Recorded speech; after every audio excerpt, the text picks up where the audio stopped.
বন্ধুরা, আজকে আমি বানাবো একটি পনিরের রেসিপি। এর জন্য নিয়ে নিয়েছি পনির, কেটে রাখা আলু, ক্যাপসিকাম কুচি, টমেটো কুচি, ঘরে পাতা টক দই, হালকা করে ভেজে নেওয়া বাদাম, জিরে এবং ধনে হালকা করে ভেজে গুঁড়িয়ে নিয়েছি।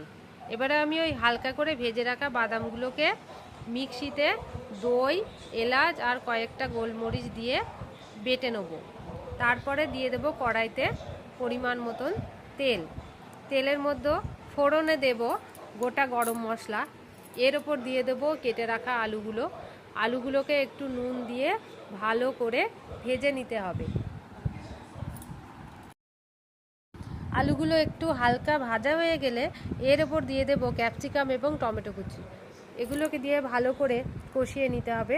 তার উপর আমি দিয়ে দেব ভাজা মশলাটি দিয়ে একটু নেড়ে চেড়ে নিয়ে এর ওপরে দিয়ে দেব কেটে রাখা পনিরের টুকরোগুলো।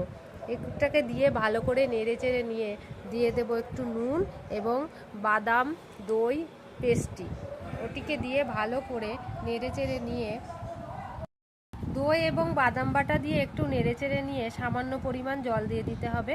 একটু ফুটে উঠলেই দিয়ে দিতে হবে একটু গরম মশলা এবং সবশেষে দিয়ে দেবো আরেকটু পরিমাণ টক দই। এবারে নামিয়ে নেব আমি পনিরের এই রেসিপিটি। ভাত বা রুটির সঙ্গে পরিবেশন করুন পনিরের এই রেসিপিটি।